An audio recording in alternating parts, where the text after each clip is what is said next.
ይስሐቅ ከም ዝተወለደ እግዚአብሔር ድማ ከምቲ ዝበሎን ሳራ በጽሓ እግዚአብሔር ካን ሳራ ከምቲ እተዛረቦ ገበረላ ሳራ ድማ ጠነሰት በቲ አምላኽ ተዛረቦ ሙድብ ወርሓትካ ንአብርሃም አብ ርግናኡ ወዲ ወለደትሉ አብርሃም ድማ ነቲ ተወለደሉ ወዲ ሳራ ዝወለደትሉ ስሙ ይስሐቅ አውጣሉ አብርሃም ከአኒ ይስሐቅ ወዱ ከምቲ አምላኽ ዝአዘዞ ወዲ 8 መዓልቲ ምስኮነ ገዘሮ ንአብርሃም ድማ ወዲ ይስሐቅ ወልደሎ ከሎ ወዲ 100 ዓመት ኮይኑ ነበረ ሳራ ከዓ አምላኽ ይስሐቅ ገበረለይ እዚ ሰምዐ ዘበለ ኩሉ ከዓ ምሳይ ይስሐቅ በለት አብ እርጋኑ ወዲ ወሊደሉ እየ እሞ ሳራ ቆልዓ ተጥቡ ከም ዘላስ ንአብርሃምን መን ምነገሮ ድማ በለት እቲ ቆልዓ ከዓ ዓበ ጥቡን ሓደገ በታይ ይስሐቅ ጥብ ዝሓደገላ መዓልቲ ድማ አብርሃም ዓብዩ ምሳሕ ገበረ አጋርን እስማኤልን ከም ዝተሰቡ ሳራ ድማ እቲ አጋር ግብፃዊት ንአብርሃም ዝወለደትሉ ወዲ ክላገጽ ረአየት ንአብርሃም ድማ ወዲ እዛ ባርያ እዚኣ ምስ ወደይ ምስ ይስሐቅ ኣይክወርስን እዩ እሞ ነዛ ባርያ እዚኣን ወዳን አውፃእዮም በለቶ ነዚ ነገር ዝኸኣና አብርሃም ብምኽንያት ወዱ ኣዝዩ ክፉእ ኮይኑ ተራእዮ አምላኽ ድማ ንአብርሃም ብናይ እዚ ወዱን ብናይ እዛ ባርያኻ ክፋእ ኮይኑ ኣይረአየካ ብይስሐቅ እዩ ዘርኢ ዘውፃልካ እሞ ብኩሉ ሳራ እትብለካ ዘላ ቃላ ስምዓያ ንወዲ እዛ ባርያ ድማ ዘርእኻ ስለ ዝኾነ ህዝቢ ክገብሮ እየ በሎ ንጽባሒቱ ኻ አብርሃም አንጊሁ ተንሲኡ እንጌራን ሓርበ ማይን ወሲዱ ንአጋር ሃባ ኣብ መንኮባ ድማ ኣሰከባ እቲ ቆልዓውን ሂቡ ሰደዳ ንሳ ከዓ ከይዳ ኣብ በረኻ ብኤር ሻባዕ ኮብለል ትብል ነበረት እቲ ማይ ካብ ሓርበይ ምስ ተወድእ ከዓ ነቲ ቆልዓ ኣብ ትሕቲ ሓንቲ ኦም ይውድቕ ሓደገቶ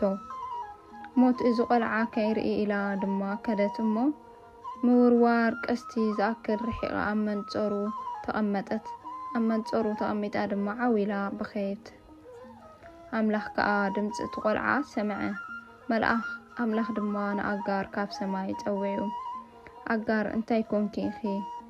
አምላኽ ድምፂ እቲ ቆልዓ ኣብታ ዘለዋ ከሎ ሰምዒዎ እዩ እሞ ኣይትፍርሒ ነቲ ቆልዓ ዓብዪ ህዝቢ ክገብሮ እዩ እሞ ተንስኢ ኣልዕልኪ ብኢድኪ ደግፍዮ በላ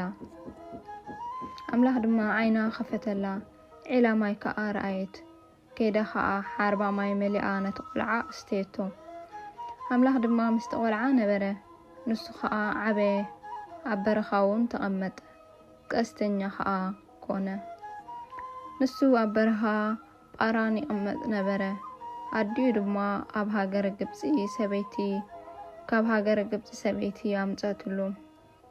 አብርሃምን አቤሜሌክን ኪዳን ከም ዝተኣታተው ኮነ ከዓ በቲ ዘበነ እቲ አቤሜሌክ ምስ ፊኮል ሓለቓ ሰራዊት መፂኡ ንአብርሃም ከምዚ ኢሉ ተዛረቦ አምላኽ ብትገብሮ ዘበለ ኩሉ ምሳኻ እዩ ሕጂ ከዓ ከምቲ ኣነ ለውሃት ዝገበርኩልካ ንዓይ ነዛ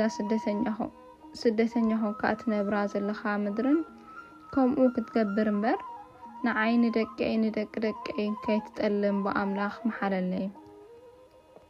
አብርሃም ከዓ ኣነ እምሕል በለ አብርሃም ድማ ብዛዕባ እቲ ባሮት አቤሜሌክ ብሓይሊ ዝሓዝዎ ዒላማይ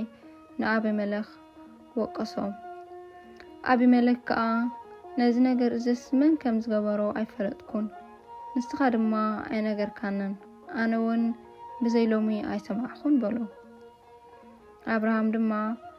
አብርሃም ድማ ኣባጊዕን ኣብዑሩን ወሲዱ ንአቤሜሌክ ሃቦ